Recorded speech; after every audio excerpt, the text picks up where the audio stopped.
अफगानिस्तान के अंदर अमेरिका के साथ तालिबान की जो जंग है उसे 17 साल का अरसा गुजर चुका है।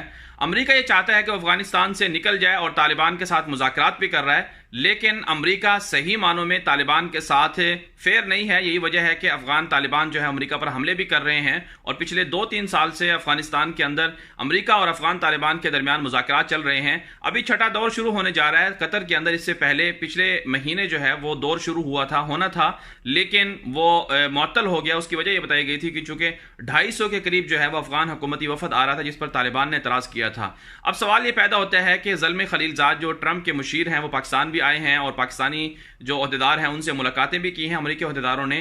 तो क्या अमेरिका अफगानिस्तान से अब हतमी तौर पर निकलना चाहता है? तो इस हवाले से जो अफगान तालिबान हैं वो तो शायद ज़्यादा पुरुमीद नहीं है और अमेरिका भी चाल खेल रहा है अफगान तालिबान के साथ कि उनके साथ मुज़ाकरात करके किसी तरह से जो हमले हो रहे हैं, मौसम बहार के जो हमले तालिबान कर रहा है अमेरिका के खिलाफ अमेरिकी फ़ौजियों पर, अमेरिकी बेसिस पर, वो हमले रुकवा लिए जाएं। लेकिन ज़्यादा यही वजह है कि ज़्यादा पुरुमीद अफगान तालिबान नहीं है और अफगान तालिबान की तरफ से जो खबरें सामने आती रहती हैं वो यही हैं कि 70 से 80% इलाके पर उनका कंट्रोल है और मजीद वो हमले भी कर रहे हैं, जिससे अमेरिका परेशान है। लेकिन बहरहाल एक बात ज़रूर है कि अफगानिस्तान के अंदर जब तक क़याम अमन नहीं होगा तब तक वहाँ जो सूरत हाल है या अफगान अवाम उन्हें भी सहूलत नहीं मिलेगी और सिर्फ पाकिस्तान और बाकी जो खित्ते के मालिक हैं उन्हें भी अमन व अमान की जो एक माहौल है वो मुयस्सर नहीं आएगा। इसलिए इससे जो मुज़ाकराती अमल है इसको हम तो सराहते हैं, पाकिस्तान भी इसमें किरदार अदा कर रहा है, लेकिन अमेरिका इसमें संजीदा नहीं है। अगर अमेरिका संजीदा हो जाए तो मेरे ख्याल में ये जंग जो है बहुत जल्द ख़त्म हो सकती है और इससे अफगान जो अवाम है उनको भी सुकून मिल सकता है और पाकिस्तान के अंदर जो दहशतगर्दी बदअमनी होती है